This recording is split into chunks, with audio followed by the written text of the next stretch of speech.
এটা হচ্ছে গিয়ে কেয়ারটেকার রুম। এই রুমে খুবই মারাত্মকভাবে ওয়ালটা ফাটন ধরছে। আপনার এইসব ফাটনগুলো আসছে কিন্তু আপনার ফ্লোরটা ডাউন হওয়ার কারণে।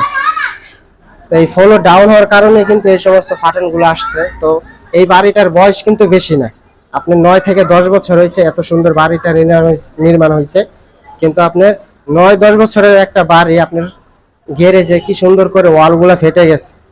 নিচে যে ময়লা রাবিশ এবং ভিটি বালুগুলো আছে এগুলা ভালো করে আপনার কম্পোজিশন করা হয় নাই। কম্পোজিশন করা না হওয়ার কারণে আপনার এই সমস্ত ফাটনগুলো অটোমেটিক চলে আসছে। কারণ যখন গাড়ি ওঠে আর নামে তখন এই পুরো ফ্লোরটা আপনার ভাইব্রেশন করে।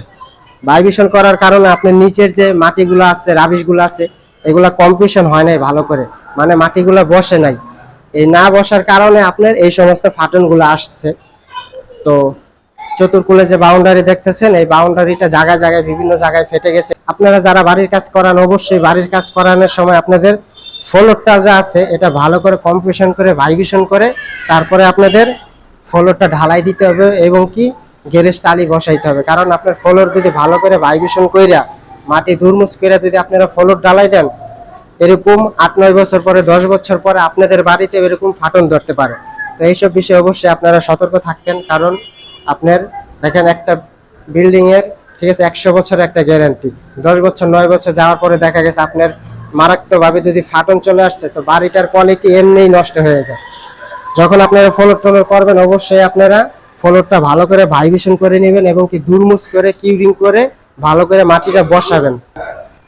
ফ্লোর যদি আপনাদের সঠিক নিয়মে ভালো করে ভাইব্রেশন না হয় তাহলে কিন্তু আপনার ফাটনটা অটোমেটিক চলে আসে। এরকম মারাত্মকভাবে ফাটার উদ্দেশ্য হচ্ছে আপনার ফ্লোরটা ডাউন হয়ে গেছে, ডাউন হওয়া যাতে কিন্তু আপনাদের এই মারাত্মক ফাটনটা আসছে। তো এটা সম্পূর্ণটাই ফাটন আসছে এবং কি পুরো সম্পূর্ণ গ্যারেজে এরকম হয়েছে।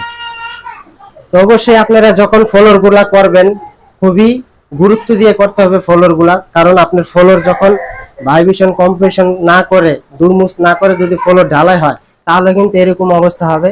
আপনার ফ্লোর ডাবার কারণে এই ফাটনগুলা অটোমেটিক আসছে এবং কি পুরো চতুর্কুলে যে বাউন্ডারি ওয়াল আছে এটা সম্পূর্ণটাই ফেটে গেছে জায়গায় জায়গায় এবং কি কেয়ারটেকার যে রুম আছে একটা এবং কি সিকিউরিটি যেখানে বসে এখানেও ফেটে গেছে পুরো চতুর্কুলে ওয়ালটাই।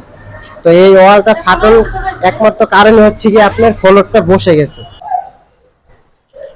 ফ্লোর ডাউন হওয়ার কারণে এই ফাটনগুলো অটোমেটিক চলে আসছে।